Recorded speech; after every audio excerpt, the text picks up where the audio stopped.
महाराष्ट्राचं आराध्य दैवत छत्रपती शिवाजी महाराज, हिंदुहृदय सम्राट वंदनीय बाळासाहेब ठाकरे यांना मानाचा मुजरा. पक्षप्रमुख माननीय माजी मुख्यमंत्री उद्धव साहेब ठाकरे, राष्ट्रवादी काँग्रेस शरदचंद्र पवार यांचे सर्वे सर्वा. शरदचंद्रजी पवार साहेब आमच्या बारामतीची आन बान आणि शान. काँग्रेसचे देशाचे नेते राहुलजी गांधी, सोनियाजी गांधी यांच्या मार्गदर्शनानुसार आणि युवा सेना नेते आदित्य साहेब ठाकरे यांच्या मार्गदर्शनाने मला आज या ठिकाणी तुमच्याशी संवाद साधण्याची संधी मिळालेली आहे.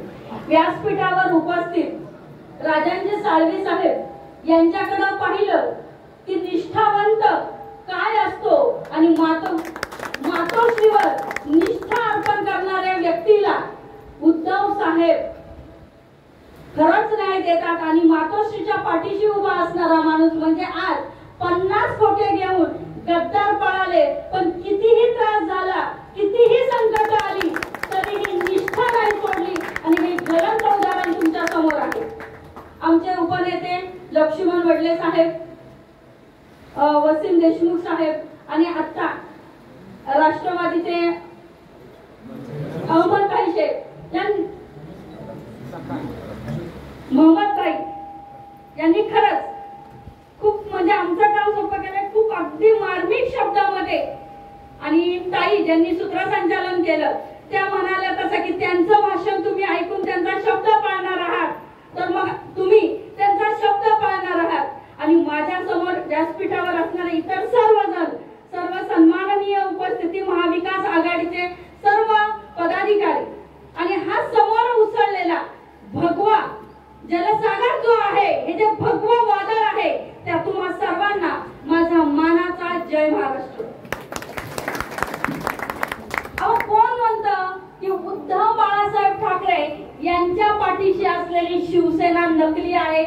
ती जर शिवसेना नकली असेल तर तुम्ही कोणीही पैसे देऊन आलेले नाहीत, हे इथलं प्रत्येक जण ठामपणे सांगेल की पैशाने विकत घेणारी लोक शिवसेनेबरोबर नसतात, ते मिंदे दुसऱ्यांबरोबर असतात, विश्वगुरूंच्या पाठीचे असतात. पण हा सच्चा शिवसैनिक आहे आणि शिवसेना ही उद्धव बाळासाहेब ठाकरे आज पक्षाचं चिन्ह चोरलं असेल, नाव चोरलं असेल आणि पक्ष बापही चोरला आहे, कारण यांच्या बापाचं नाव लावून यांना मतं मागता येणार नाहीये.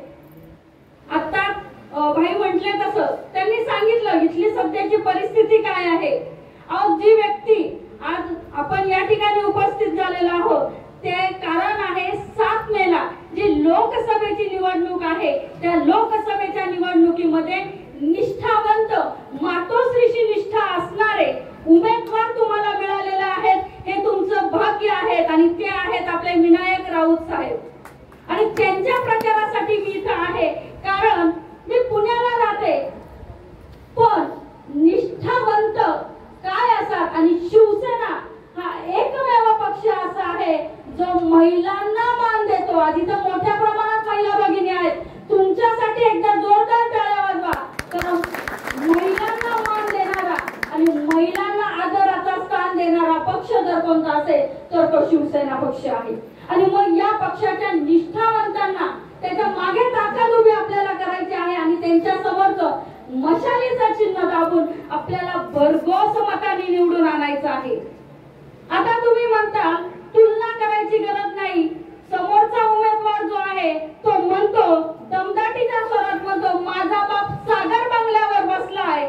अहो जो सारखा बाप बदलतो त्याची लायकी नाही या कोकणच्या लोकसभेचं नेतृत्व करण्याची. ज्यांना बाळासाहेबांनी मोठं केलं, आज त्याच बाळासाहेबांच्या पुण्यस्मरणाच्या दिवशी एक फेसबुकवर, इंस्टाग्रामवर पत्र लिहिलं आणि म्हटले की बाळासाहेब मी तुमच्या शेवट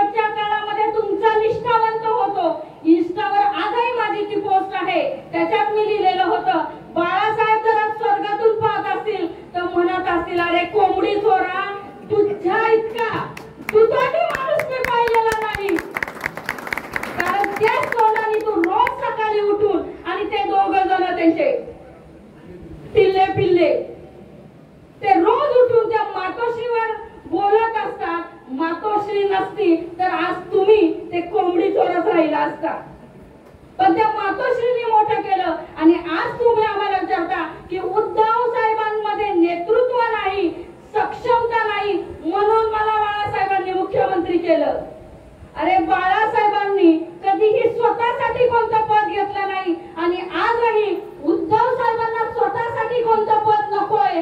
त्यांनी सामान्यातला माणूस मोठा केला आणि म्हणून तुम्ही मुख्यमंत्री झाला. आणि उद्धव साहेबांमध्ये काय नेतृत्व आहे हे आज संपूर्ण जग पाहतंय. कारण ज्यांना विश्वगुरु म्हटलं जातं, एक बोट टाकून ते म्हणतात तो बाप पाकिस्तान मला घाबरतोय, तेच विश्वगुरु आज महाराष्ट्रामध्ये ठाण मांडून आहेत. आणि उद्धव साहेबांच्या शिवसेनेला कसं हरवता येईल, शरदचंद्रजी पवार साहेबांच्या राष्ट्रवादीला कसं हरवता येईल याच्यासाठी प्रयत्न करत आहेत. याच्यावरूनच आपल्या लक्षामध्ये येईल की मोदी साहेबांना 400 पार करता येणार नाही आणि महाराष्ट्रामध्ये सुद्धा त्यांची त्यांचे खासदार निवडून येणार नाहीत. कारण त्यांचा चेहरा आता लोक पाहायला वैतागले आहेत. ही शेवटची लढाई आहे. भाई म्हटले तसं की मतदानाचा हक्क बजावा, ही शेवटची लढाई आहे.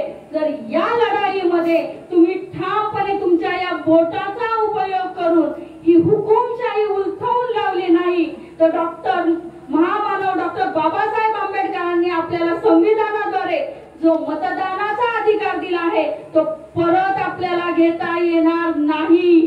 त्यामुळे ही लढाई संविधान रक्षणाची लढाई आहे.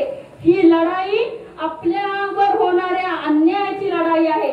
ताई माई लक्षात ठेवा, ही लढाई महागाई विरोधाची लढाई आहे. ही लढाई तुमच्या आमच्या मुलांच्या शिक्षणाची लढाई आहे. तरुणांना लक्षात घ्या, ही लढाई तुमच्या आमच्या रोजगाराची लढाई आहे.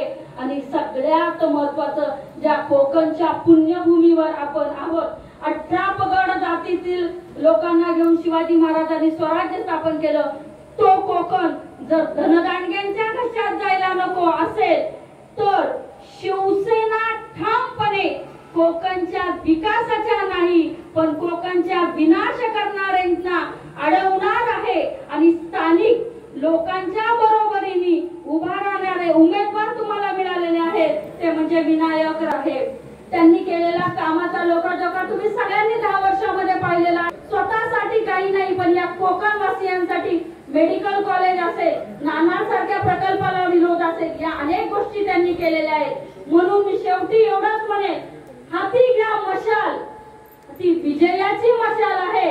आणि हाती ही मशाल घेऊन येणाऱ्या 7 तारखेला लक्षात ठेवा, चिन्ह आहे मशाल, विकासाची मशाल, शांत समृद्धीची मशाल. आणि या कोकणच्या विकासाची मशाल आपल्याला हातावर घ्यायची आणि विनायक राऊत साहेबांना प्रचंड मतांनी निवडून आणायचे. मला बोलायची संधी दिली त्याबद्दल मी आपल्या सर्वांचे आभारी आहे. जय हिंद, जय महाराष्ट्र. नमस्कार ताई.